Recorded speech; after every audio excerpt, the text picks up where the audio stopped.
Baik, teman-teman semua, Bapak Ibu yang menonton video ini, dan bagi yang baru menonton silakan di-subscribe channel ini dulu untuk melanjutkan atau mengikuti video-video yang saya upload di channel ini.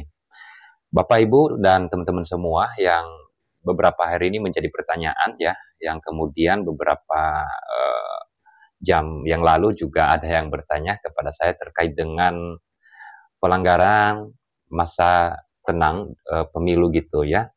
Jadi munculnya film Dirty Thoughts menjadi pertanyaan bagi beberapa elemen atau di elemen masyarakat, uh, mahasiswa, juga teman-teman yang di dunia hukum.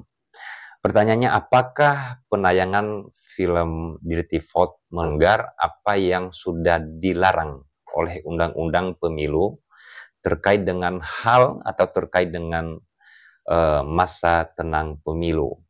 Nah, di sana teman-teman, yang pertama saya sampaikan di sini adalah masa tenang pemilu itu terhitung tanggal 11, 12, dan 13 Februari 2024.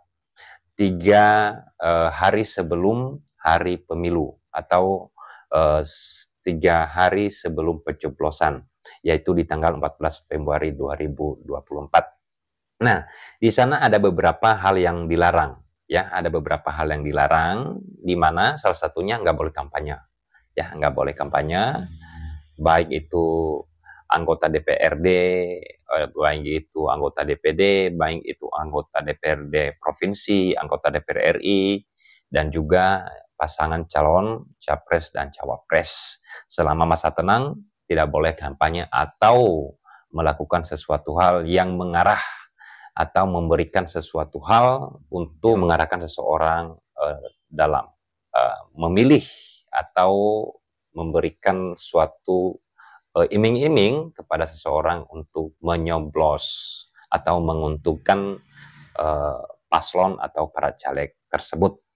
Nah, teman-teman, di sini yang kemudian kedua yang saya sampaikan, tanggal berapakah film Dirty Thoughts itu ditayangkan? Setelah saya telusuri, kemudian saya melihat bahwa di tanggal 11 Februari 2024, film Dirty Thoughts itu ditayangkan dan kemudian sudah mencapai jutaan yang sudah menonton film tersebut. Nah, kemudian mungkin teman-teman juga nanti bisa meluruskan apakah tepat di tanggal 11, tanggal 12, atau tanggal berapa. Yang pastinya itu di mana info yang saya dapatkan adalah di masa tenang. Nah, pertanyaan yang tadi kembali bahwa apakah melanggar gitu undang-undang pemilu terkait masa tenang. Nah, teman-teman, yang perlu saya sampaikan juga adalah di dalam Undang-Undang Pemilu Nomor 7 Tahun 2017 tentang pemilihan umum, di mana di dalam pasal 287 di ayat 5 menyatakan bahwa media massa cetak, media daring, media sosial, dan lembaga penyiaran sebagaimana dimaksud pada ayat 1, selama masa tenang dilarang menyiarkan berita, iklan, rekam jejak peserta pemilu, atau bentuk lainnya yang mengarah pada kepentingan kampanye pemilu yang menguntungkan atau merugikan peserta pemilu. Nah, itu yang pertama.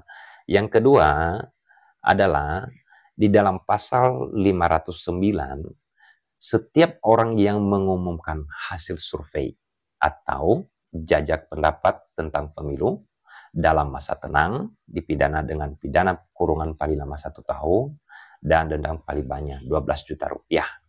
Kemudian yang terakhir adalah pasal 523. Di sana mengatakan setiap pelaksana, peserta, dan atau tim kampanye pemilu yang dengan sengaja pada masa tenang menjanjikan atau memberikan imbalan uang atau materi lainnya kepada pemilih secara langsung ataupun tidak langsung dipidana dengan pidana penjara paling lama 4 tahun dan denda paling banyak Rp 48 juta rupiah. Nah, kita kembali teman-teman terkait dengan penayangan film Dirty Thoughts itu apabila ditayangkan di masa tenang dan kemudian isi dari film Dirty Vote itu adalah ada, masuk, atau terkait dengan pemilihan, terkait dengan menguntungkan, terkait dengan merugikannya salah satu peserta pemilu, maka jelas di dalam Undang-Undang Pemilu penayangan film Dirty Vote itu sudah melanggar, ya.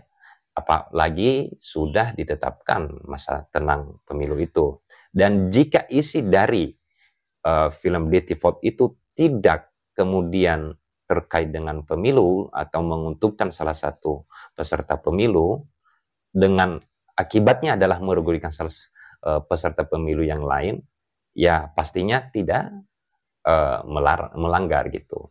Jadi Bapak Ibu, teman-teman semua, intinya adalah dilihat secara full isi dari film Dirty Vote itu.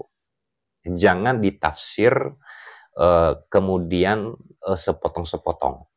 Kalau bisa ditonton dari awal sampai akhir sehingga tidak menimbulkan multitafsir dan kemudian tidak kontradiktif dengan isi dari film tersebut.